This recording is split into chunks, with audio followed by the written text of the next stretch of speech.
You're living in a society built off of fraud, man. Built off of lies and deceit, man. And robbery, man. And theft. Okay? That's the society that you living in, man.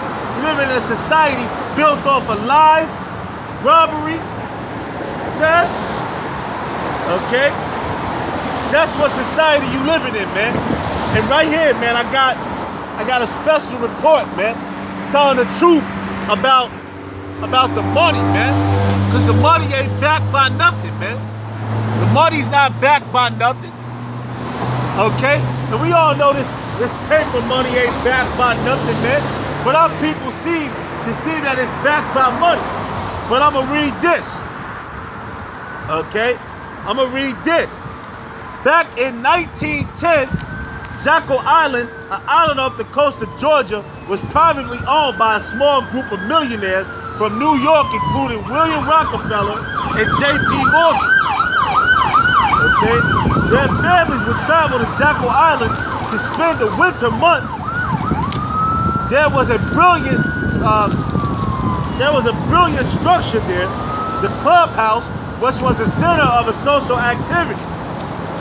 The island has since been purchased by the state of Georgia, converted into a state park, and the clubhouse has been restored.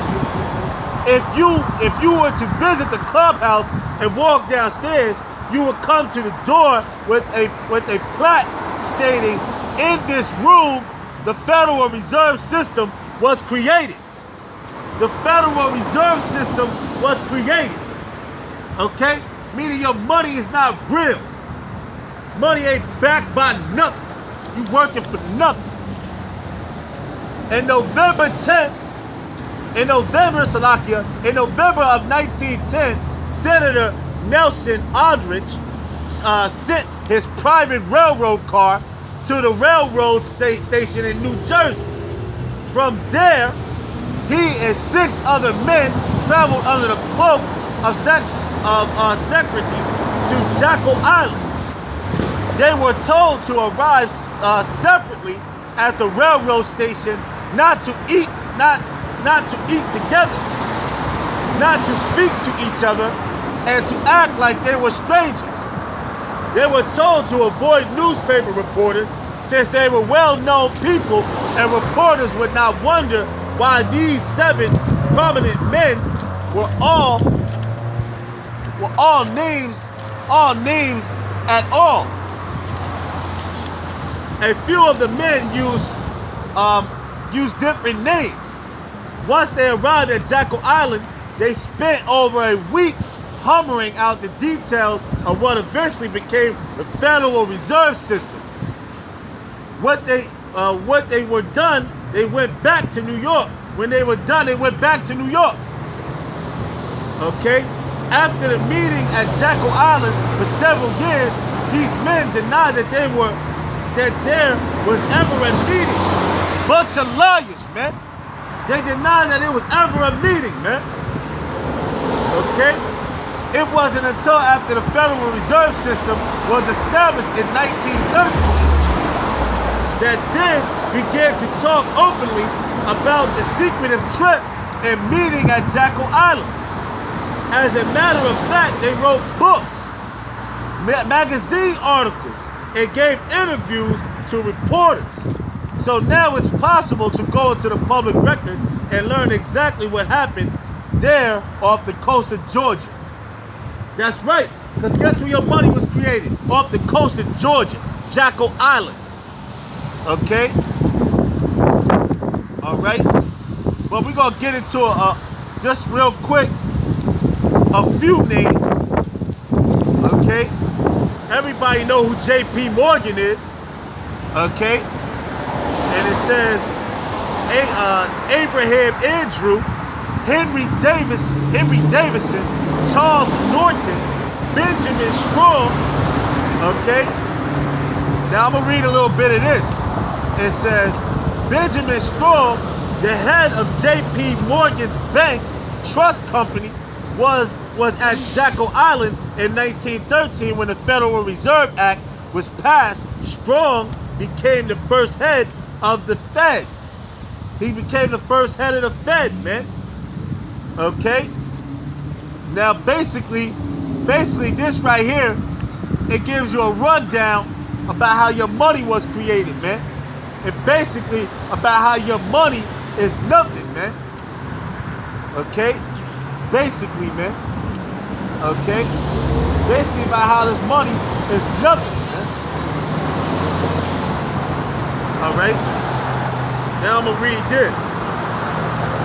It says, how could the control that from the American people, Congress was already on record as saying they did not want a central bank in America. Their challenge was to create a central bank that nobody would know was a central bank. This was their strategy. First, they would give it a name including the word federal, so that it appears to be as an official government entity. Okay? Then they would add Then they would add the word reserve so that it would appear that there was reserve somewhere. Then they would add the word system so that it would appear that there was a system of regional. Okay?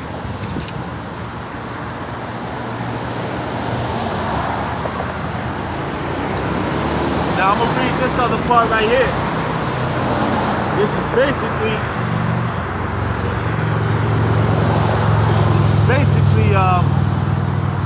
about convincing the public. The next thing was to sell the Fed to the public. The first draft of the Federal Reserve Act, as it was presented to Congress, was called the Aldrich Bill, named after the sponsor, Senator Nelson Aldrich. However, since Aldrich was so identified with big business interests, the people was outraged and Congress voted it down.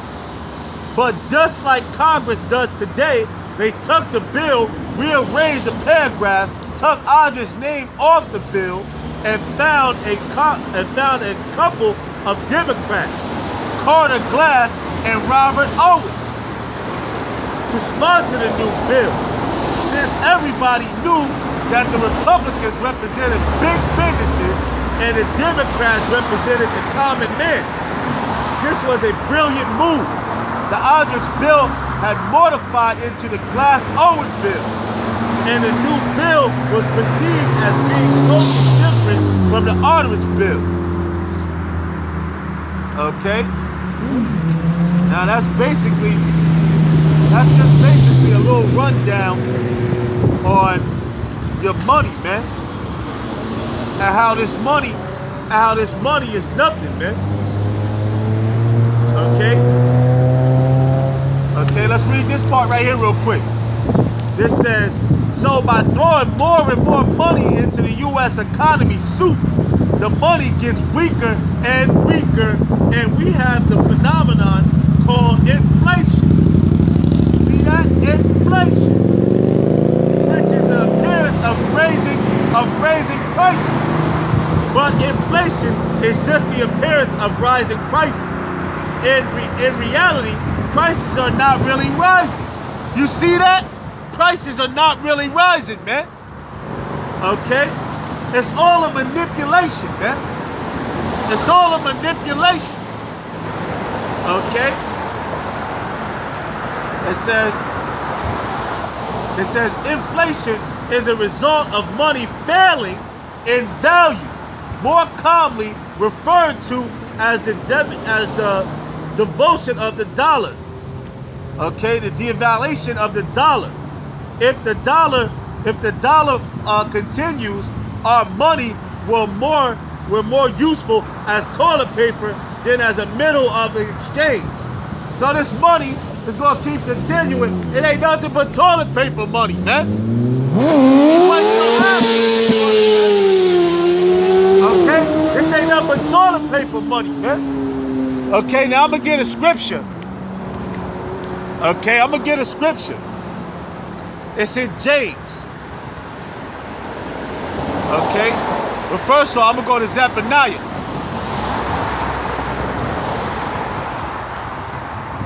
This is Zephaniah chapter 1, verse 11. How ye inhabitants of Maktish, for all the merchant people are cut down. All they that bear silver are cut off. All they that bear silver are cut off. Okay? That's what's going to happen to this money system, man. And how they going to push this money system? Okay? They're going to bring out the RFID chip, the microchip. That's what you're going to be taking, man. That's your next step. Okay? The RFID microchip. Okay? Now give me James.